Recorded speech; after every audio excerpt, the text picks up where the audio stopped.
How's it going, guys? It's Eclipse here, and we're back again with another update news video for World of Tanks console. We're going to have a look at exactly what's coming this week. I know it's a little bit late, obviously coming in the day after the update for World of Tanks console.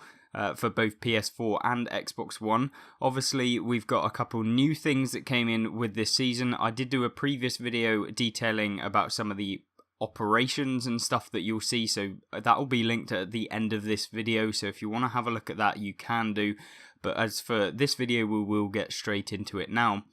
So obviously, as with every single week, we have the First Strike season lasting until the 22nd of June. So remember, make sure you get hold of those challenges, complete them, get up to season rank 100 for the season pass, and then you will be good at getting that Atomic Centurion. I did a video about it.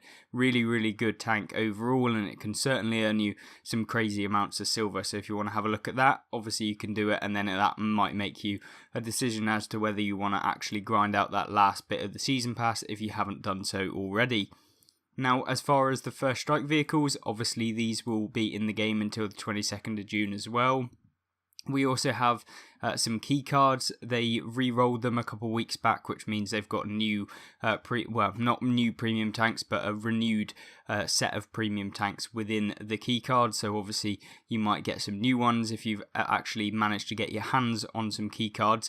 And you can do that obviously through the long haul, or you can purchase them in game, depending on which one you do. Will depend upon how many premium tanks you're likely to get, because obviously, if you just do the long haul, you're unlikely to get any premium tanks realistically, because, you know, it's only a 10% chance. Obviously, when you buy them, you're more likely to get them if you have multiple of the key cards. So, yeah, I think that, you know, these are good for players that maybe don't necessarily have that much money to spend on the game. The long haul manages to give you a random one, so you're more likely to get the confidential one, which is the worst one. Then you're less likely to get the classified, and then even less likely to get the top secret one, being the top keycard there. So that's kind of what the drop rates are like on the long haul, so you're more likely to get the worst one, obviously.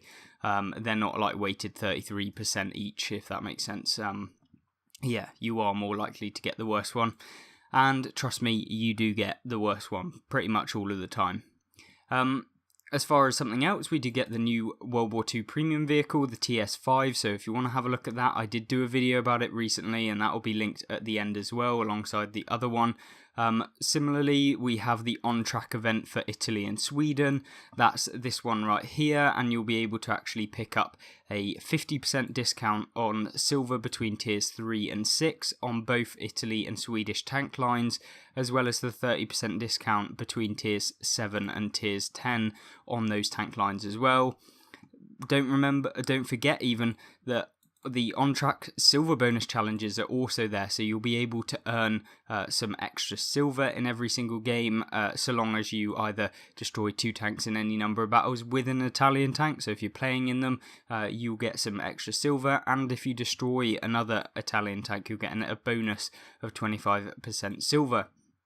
Now, you can also get that same bonus for the Swedish tanks, so remember that, and you can take advantage of it. And there was a video, my last kind of news video was on that, and hopefully if you want to have a look at how to earn lots of silver, you can do that through that video. Now, as far as some actual novel stuff for this video, we have the Foodie Emblems Now We Feast bundle, so you'll be able to actually pick up these emblems as part of a bundle. Unfortunately, they will cost you quite a lot, considering they're just emblems, costing you 1,000 gold. They are 50% off, so I guess if you want emblems, then they're not too bad, but they don't really do anything in-game, and so, yeah, it really depends on whether you want to spend some money on some customizations. Obviously, they're quite interesting ones, not your usual World of Tanks console related emblems anyway, but yeah, if you want them, go ahead and get them. Long haul, as with every single week, we have the same long haul event, which is basically place in the top 7 XP earners on your team in 75 battles. So for those of you who don't know, that will basically mean To complete this, you'll basically have to play 10 games per day where you place in the top 7 XP earners on your team. So for the casual players, you're unlikely to actually complete this if you only pop on for an hour a day, considering that you probably won't be placing in the top 7 every single game, but for the majority of them, maybe like 7 out of 10 or 7 out of 12 or something like that, just over half you should be placing in the top 7, means that you're going to have to play like 120 battles most likely for the average player. Obviously that depends on how skilled you are or how consistently you can come in the top 7, but that's still at least like 100 games for most players. And yeah, it can go up to 150 depending on how skilled you are. So yeah, I think that it's definitely going to take some people a long time, and I'm not entirely sure they've quite got the long haul right, but it definitely is better than what it used to be in game. As far as some other things, we've got a premium tech tree discount, so heavy tanks are actually discounted at 30%, so this is quite a big one. If you want to purchase any premium tech tree heavy tank, it will be 30% off. This includes World War II and Cold War vehicles, so you'll be able to pick up either one on World of Tanks. Obviously, depending on which one you want, will depend upon whether you spend any money basically, but yeah, 30% discount is not bad considering you can just pick the one tank that you actually want from the premium tech tree. So now is not an awful time to pick up something if you've been eyeing it, especially if they're low tier, since you don't really pay that much gold anyway. So yeah, if you're looking at a heavy tank, definitely pick it up maybe within this next week. As far as some other things, we have premium tanks for free XP. So, you know, we did have an event a while back where you could actually purchase some tanks for free XP. So if you've saved up quite a lot of that free XP, then you will be able to actually purchase them in-game. Now, obviously, you just go onto the tank and then you can purchase with free XP as an option. As far as the ones within this that are actually probably worth you picking up if you want to spend some free XP, it is unlikely that you want the M46 pattern Korea. This one isn't fantastic, and it certainly isn't like that competitive, but it would be an interesting choice if you actually fancied playing something like that. But it is quite a lot of free XP. Then similarly, we have the Japanese Tier 8 STA2 medium tank, which is 148,000 free XP, which is pretty expensive as well, and that's gonna, you know, it's a decent, very decent tank. It certainly is quite underrated. Its armament is really good, so you can dish out lots of damage real quickly. Really good tank, and I guess that's probably the better of the tier 8 mediums available this week. We then get a tier 6 medium in the form of the Cromwell B, which is one of my favourite tier 6s in the game. I 3-marked it, really good tank, and for 69,000 free XP, if you've got that lying around in your account and you fancy a bit of fun in game, then the Cromwell B is definitely probably one of those tanks that you want to play. If you like the Cromwell on the standard British tech tree line, then you'll probably really enjoy this one. Yeah, one of my favourites in the game, and it certainly is an interesting one. Then the other one, we have T28 Pilot number 1, not particularly fantastic, it's not a great tank. Yeah, probably one I wouldn't necessarily want personally, but then again, you guys obviously like different playstyles, and so, you know, you have to make it up on your individual opinion. We then have the T44-100, which I wouldn't really recommend, to be honest with you. Not particularly a great medium tank. I guess it's somewhat better than the Motherland if you compare them, but for me, no, not the T44-100, not a great one. Then finally we have a really good tier 7 actually. This is a really good tier 7 light tank, the Lycan T71. This is the auto-loading tier 7 light tank that is actually pretty rapid. You can usually pick it up around Halloween for free as part of some like bigger operation where you can earn, where you tend to get the ability to pick a free monster tank in quotation marks, where, you know, you can pick up the Goronich, or you can pick up the Lycan, or you can pick up the Wraith, or something very similar. You know, all of those various different tanks that came out with the Halloween updates in the past over the last couple of years on World of Tanks. So the Lycan, really good tank, and certainly one of the more overpowered tier 7 light tanks in the game. Now moving on, we have another kind of challenge, I should say, and this is one where you can actually earn some emblems. So, you know, we had the food type of thing, we've got these emblems right here, so don't be salty, earn these emblems. So In order to earn these emblems, which are on screen, you can see the salt emoji, and then we've got a potato and a tomato.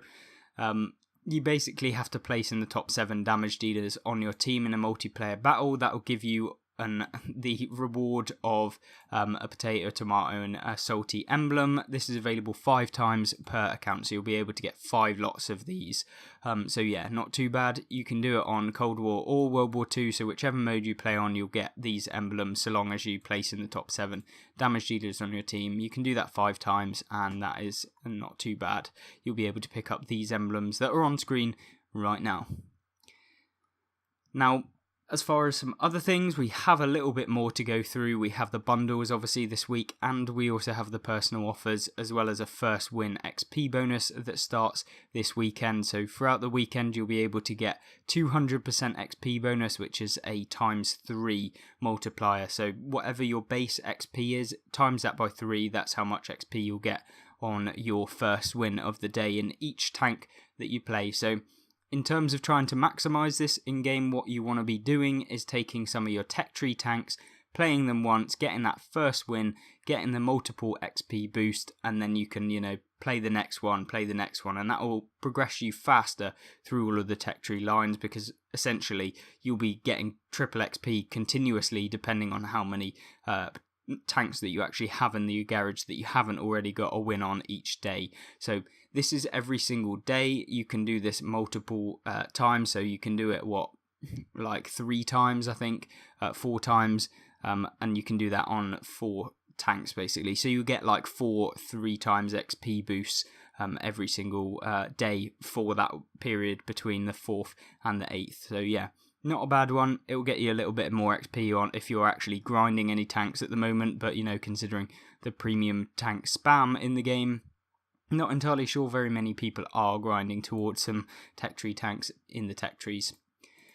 Now, as far as the bundles, we've only got 2 this week, because obviously with the new update to World of Tanks console, we did get the Swedish and the Italian bundles as part of it. These ones are additional weekend bundles, so this weekend you can actually get your hands on some decent tanks actually. The first bundle being Allied Forces. This comes with the Eradicator Carnarvon, which is actually a really nice heavy tank. I've got it myself, I 3-marked it. Really fun to actually play, fantastic tank. I had a replay on the channel, I think it was my first ever free tank or something was like that, as the title of the video. Really good one. Certainly a tank that maybe you want to pick up if you like the auto-loading playstyle. It does only get like 240 alpha per shot with 3 shots in the clip, so it's a decent amount of damage, 720 in total in its clip. So yeah, really good tank actually, and certainly one that if you haven't played any of them before, you might want to pick up. Now, when these got released, the T28 Prototype actually got an autoloader as well, but this one's slightly different, because with the T28 Prototype, usually you'd get 400 alpha, but this one gets 320. It's like a stock gun, but what it does get is a 3-shot autoloader, so you can deal 960 damage in total, although because of the RNG nerfs that we've got recently on console, it means that you will probably actually be doing like 840 damage as your standard damage, so don't forget about that. This one's a great one to crew or train up some crews if you're looking towards doing that, as well as earn a little bit of silver as well. Penetration on its standard rounds aren't awful, and the premium rounds are actually pretty good, so you'll be able to make money in this thing, basically, is what I'm trying to say, and it certainly is a tank that I'd actually really like to get my hands on if possible. Then we have the Vanguard ELC Even 90, which is a brilliant light tank, really fast, super nimble, tiny tank that you can just terrorize tier 8 when you play in it. Basically, it's just a really fun light tank, and that can't be said for very many light tanks, because I feel like sometimes they are a little bit underpowered. I know it's a controversial opinion, many of you think that light tanks are super overpowered, but realistically mediums do a better job in the majority of situations. Just because something can go super fast doesn't mean it's necessarily that overpowered, but in the case of the Vanguard, it kind of does make it pretty OP. Being so small and so fast means that trying to hit it, even with some of the most experienced players in the game, they can often miss when they're playing against you, and if you play erratically in this thing, It makes it very hard for the opponents to actually judge where you're going to be. As part of the deal, you will also get the Ram 2. This is a medium tank at tier 5. It's actually not as bad as what I first thought it would be. And for 13,000 gold, to get all of these tanks, 3 of them being absolutely fantastic, fun ones to play, and the Ram 2 just being in there as like an extra, it makes the bundle kind of worth it, in my opinion. If I had that much gold on the account, this is one of the better bundles I've seen recently.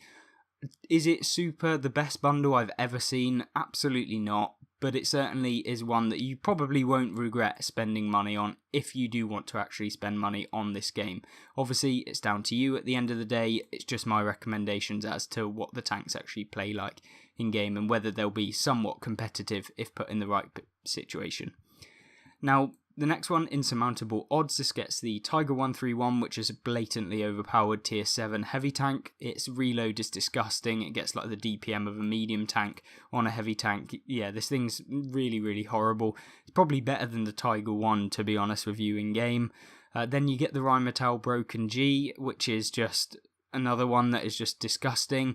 And then you get, obviously, the typical wargaming. Let's put in a pretty awful one in here as well with the Panther 88. Yes, I know some of you will be able to have fantastic games in the Panther 88. It has a little bit of armour. You can side scrape, you can bounce sometimes.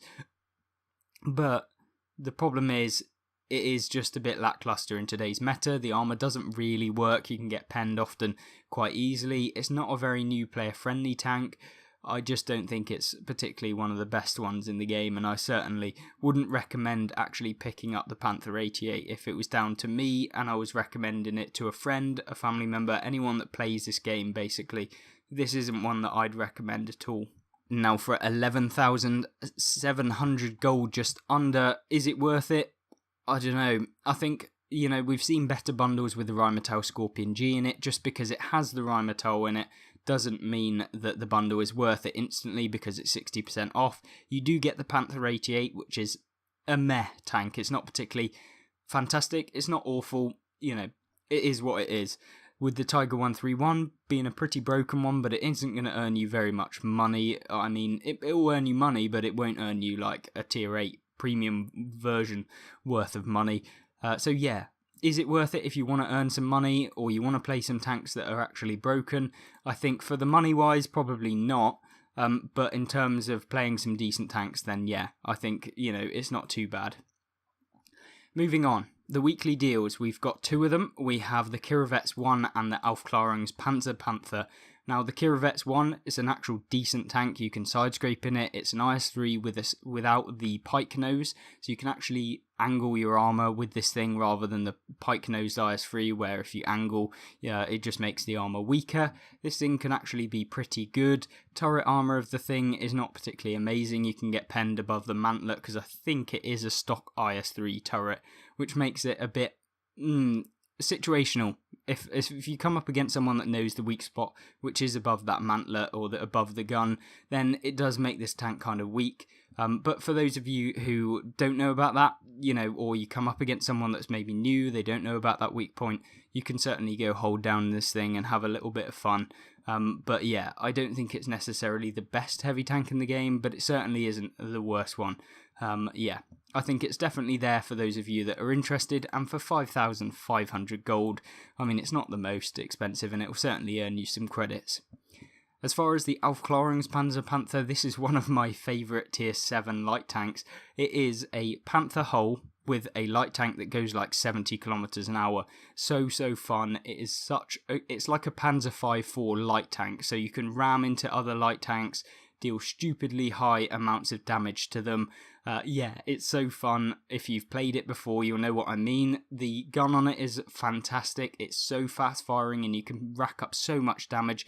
If you track people, you can constantly perma-track them. You can get round them. You can use the armour. Sometimes you'll actually bounce because it is a Panther hull at the end of the day. And so when you're coming up against tier 6s and 7s, sometimes you can actually auto-ricochet rounds off the side of your tank, which is unlike any other light tank, to be honest with you, at tier 7. Yeah, a really, really good one, and certainly one that's kind of underrated.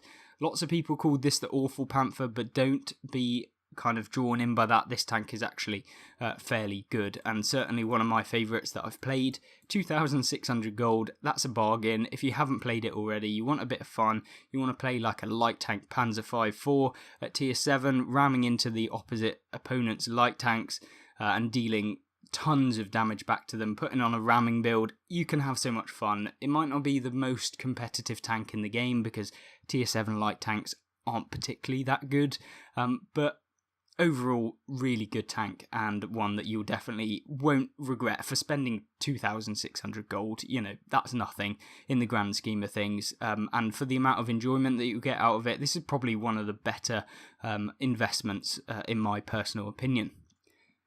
Now, as far as some other things, obviously World of Tanks console have some community streams with Minto Vimto, so if you want to have a look at those, one of them is on June 1st, Tuesday, so that's already gone. So if you looked at that, obviously you'd have seen what the update notes were.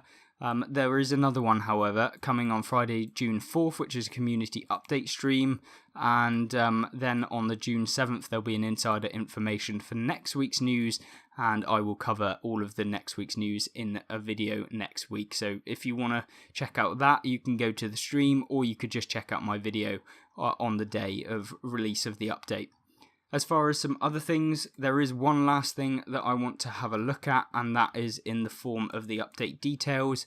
We haven't been given any actual information as to the bug fixes as of yet, but what we have got is a few other things. If you're on PS or PlayStation, you'll be able to pick up the Might and Metal bundle if you actually go and type that in on the internet, or if you go on your PS4, you might be able to find it. The Might and Metal bundle is free for PS players, so you can get yourself some decent rewards from it. You'll be able to actually pick up I think 1,200 gold, you'll get 2 premium tanks for free, and you get some other boosters and stuff like that you'll be able to enjoy if you want to do that. As for bundles, we've already gone over these in a previous news video, so if you want to do that, you can have a look at those. And then the last thing today is the Centurion 5/1 is a personal offer. These are 50% off, so I'll give my opinion on these. Centurion 5/1 is a okay tank. It's certainly not the best one, but it will do the job. It's a fun Centurion at tier 8. There's plenty of them, you know, in Atomic, Huntsman, Centurion 5/1. We've got another one, I think, Bellerophon, I think it's called. Yeah, there's loads of them. If you enjoy that kind of playstyle, then this one's not a bad one. And then we have the AMX 1357, probably one I'd avoid. If you're a new player, definitely don't buy this light tank. It's not very new player friendly. It's got a 10-shot autoloader with like barely any damage. You definitely need to know how to do the spotting. It's not very fast. Yeah, it's not particularly a new player friendly light tank, and certainly one I would not really recommend to very many people as to spend their gold on, but it's down to you. It'll probably be a fairly cheap one. So yeah, I guess depending on what you want to do, then you might want to pick it up. And the last one being the Object 252U. This is the Defender on World of Tanks. So if you want to have a look at that, then you know you can. There's plenty of videos online about it. It's a pretty broken tier 8 heavy tank. Certainly one of the better heavy tanks at tier 8, and it will earn you a decent amount of silver, as well as being able to just have some pretty ridiculous games. So if you want that, then it is 50% off this week, so long as you play enough to be able to get the offer in game. Don't be fooled by the personal offers. They aren't just for you, they're for every single person in the game. I don't know why they constantly say that. It's just not the case. It's for every single person that plays on World of Tanks. Now that is it for today's video. Obviously, if you want to check out some more, there will be some on screen right now that you can have a look at. If you want to look at gameplay guides, various different things, there's loads of that sort of stuff on this channel. And if you want to stay tuned with the latest update news for World of Tanks, then subscribe. Other than that, I hope you have a great rest of your day, and I hope to see you in the next video. Goodbye.